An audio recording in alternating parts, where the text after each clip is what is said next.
மாச கடைசி UPI open பண்ணா பேலன்ஸ் ஆல்மோஸ்ட் ஜீரோ, வாலெட் காலி. அடுத்து சம்பளம் வர இன்னும் சில நாட்கள் இருக்கு. எப்படியாச்சும் இந்த வாரத்தை மட்டும் கடத்தணும்னு நினைச்சிருக்கீங்களா? இது உங்களுக்கு மட்டும் நடக்கிற விடயம் இல்லை. நம்ம நாட்டில் லட்சக்கணக்கான மக்கள் ஒவ்வொரு மாசமும் இதே சுழற்சிக்குள்ள தான் வாழ்றாங்க. இது சோம்பேறித்தனம் இல்லை, பணம் சம்பாதிக்க தெரியாததுனாலையும் இல்லை. இது ஒரு ஃபினான்ஷியல் சைக்கிள். அந்த ₹0 சுழற்சினா என்ன, அதை எப்படி உடைக்கலாம், அதைத்தான் இன்னைக்கு பார்க்க போறோம். வணக்கம், இது பணமும் பாதையும். பணத்தை பத்தி பெரிய பெரிய வார்த்தைகள் இல்லாம நம்ம அன்றாட வாழ்க்கையோட தொடர்பு படுத்தி பேசுற ஒரு பயணம். வாங்க தொடர்ந்து பேசுவோம். கவின் சொல்றாரு, சம்பளம் வந்து 3 வாரம் தான் ஆச்சு, ஏற்கனவே அக்கௌண்ட் காலி. இந்த டயலாக் நம்மள எத்தனை பேருக்கு பழக்கமானது? சம்பளம் வர நாளைக்கு மகிழ்ச்சி, ஆனா சில வாரத்திலேயே பேலன்ஸ் குறைய ஆரம்பிச்சிடும். மாச கடைசியில கூகுள் பே ஓபன் பண்ண கூட மனசு வராது. இந்த ஃபீலிங் பலருக்கு தெரியும். இந்த நிலைமைக்கு ஒரு பெயர் இருக்கு, பேச்செக் டு பேச்செக் வாழ்க்கை. சம்பளம் வந்தது, செலவாயிடுச்சு, மாசம் முடியும் போது பேலன்ஸ் ஜீரோ. அடுத்த சம்பளம் வந்தாதான் வாழ்க்கை நகரும். இதுல மிகப்பெரிய பிரச்சனை என்ன தெரியுமா? பணம் சம்பாதிக்கிறோம், ஆனா முன்னேறவே முடியல. இந்த சுழற்சியை ஒரு முறை கவனிங்க. சம்பளம் வருது, எல்லா பில்ஸும் கட்டுறோம், ஷாப்பிங், இஎம்ஐ, ஃபுட், என்டர்டெயின்மெண்ட், முடிவில் பேலன்ஸ் ஜீரோ. அப்புறம் அடுத்த சேலரிக்காக காத்திருக்கிறோம். மீண்டும் அதே கதை. இந்த லூப்ல இருக்கிற வரைக்கும் சேமிப்பை ஆரம்பிக்கவே முடியாது. இந்த லூப்பை எங்கேயாச்சும் ஒரு இடத்துல பிரேக் பண்ணணும். இப்போ முக்கியமான கொஸ்டின், ஏன் இப்படி ஆகுது? பல பேர் நினைப்பாங்க என் சேலரி கம்மி, ஆனா அதுதான் உண்மையான காரணமும் இல்லை. பெரும்பாலும் இது ஒரு ஹேபிட் ப்ராப்ளம். பணம் எங்கே போகுதுன்னு தெரியாது, செலவுகளை ட்ராக் பண்ண மாட்டோம், சம்பளம் கூடுனா லைஃப் ஸ்டைலும் கூடிடும், சேமிப்பு மிஞ்சுனா பார்ப்போம். அதுதான் மிகப்பெரிய தவறு. மேலும் ஒரு பிரச்சனை, பஃபர் இல்லை. அதனால ஒவ்வொரு செலவும் அடுத்த சம்பளத்தை தான் நம்பி இருக்கும். இந்த சுழற்சியோட மிகப்பெரிய ஆபத்து ஒரு அன்எக்ஸ்பெக்டட் எக்ஸ்பென்ஸ். ஒரு ஹாஸ்பிட்டல் பில், பைக் ரிப்பேர், வீட்டில் ஒரு அவசர செலவு, அவ்வளவுதான். உங்கள் கிரெடிட் கார்டு, பர்சனல் லோன் அல்லது யாருக்கிட்டையாச்சும் கடன், அதுக்கப்புறம் வட்டி, வட்டிக்கு அப்புறம் இன்னும் ப்ரெஷர். ஒரு சின்ன பிரச்சனை பெரிய கடனாக மாறிடும். அதனால தான் இந்த சைக்கிளை சீக்கிரம் உடைக்கணும். இங்கே ஒரு விடயம் நினைவில் வச்சுக்கோங்க, இந்த பிரச்சனை ஏழைகளுக்கு மட்டுமானது இல்லை. நிறைய சம்பளம் வாங்குறவங்களும் இந்த சைக்கிளில் தான் இருக்காங்க. ஏன்னா இன்கம் அதிகமானா செலவும் அதிகமாயிடுது. அதனால பிரச்சனை சம்பளம் இல்லை, பழக்கம்தான்.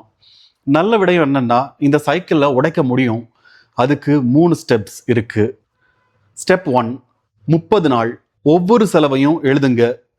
ஆப்பில் எழுதலாம், ஃபோன் நோட்ஸில் எழுதலாம், நோட் புக்கில் எழுதலாம், எதுவானாலும் பரவாயில்ல. நம்ம சேனலோட முதல் ஒரு சில வீடியோஸில் செலவை ட்ராக் பண்ணுறது ஏன் முக்கியம்னு பார்த்தோம். இப்போ அதை ப்ராக்டிஸ் பண்ண வேண்டிய நேரம். நம்ப முடியாத அளவுக்கு சின்ன சின்ன லீக்ஸ் தெரிய ஆரம்பிக்கும், பார்க்காம சரி செய்ய முடியாது. ஸ்டெப் 2, சம்பளம் வந்த உடனே முதல்ல உங்களுக்கே பணம் கொடுங்க. அதாவது முதல்ல சேவ் பண்ணுங்க. வெறும் ₹500 தான் முடியுமா? அதுவே போதும். அமௌண்ட் முக்கியம் இல்லை, ஹேபிட் தான் முக்கியம். அதுக்கப்புறம் மீதியை பட்ஜெட் பண்ணுங்க. 50-30-20 ரூல் ஃபாலோ பண்ணலாம். முக்கியமாக சேவிங்ஸ் அக்கௌண்ட் ஸ்பெண்டிங் அக்கௌண்ட்ல இருந்து தனியாக இருக்கணும். கண்ணுக்கு தெரியாமல் இருந்தால் செலவாகிற வாய்ப்பும் குறைவாக இருக்கும். இதுதான் ₹0 சுழற்சியில் முதல் விரிசல். ஸ்டெப் 3, ஒரு பஃபர் உருவாக்குங்க. தொடக்கத்தில் ஒரு வார செலவுக்கு சமமான அமௌண்ட் இருந்தாலே போதும். அதை மேனுவலாக சேவ் பண்ண வேண்டாம், ஆட்டோ டிரான்ஸ்ஃபர் செட் பண்ணுங்க.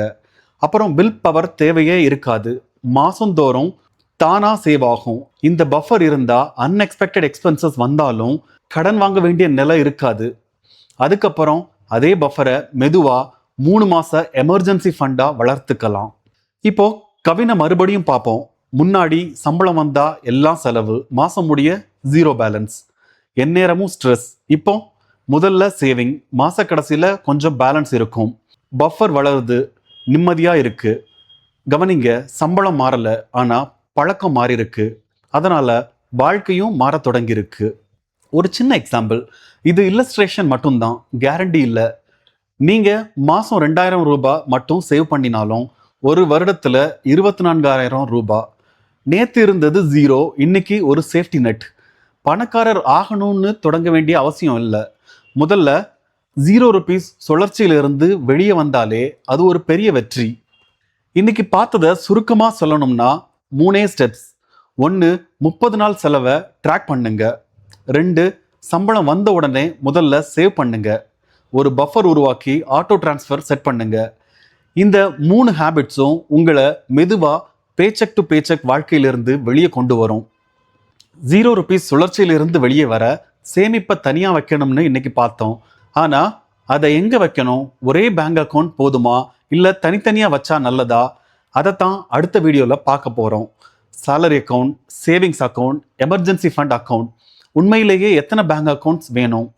அது பல பேரோட கண்ணை திறக்கிற மாதிரி ஒரு வீடியோவா இருக்கும். அதனால இந்த வீடியோ பயனுள்ளதா இருந்திருந்தா லைக் பண்ணுங்க. இந்த மாதிரி எளிமையான பர்சனல் ஃபினான்ஸ் வீடியோஸை தவற விடாம பார்க்க நம்ம சேனலை சப்ஸ்கிரைப் பண்ணுங்க. நன்றி. இது பணமும் பாதையும். உங்க பணம் உங்க பாதை.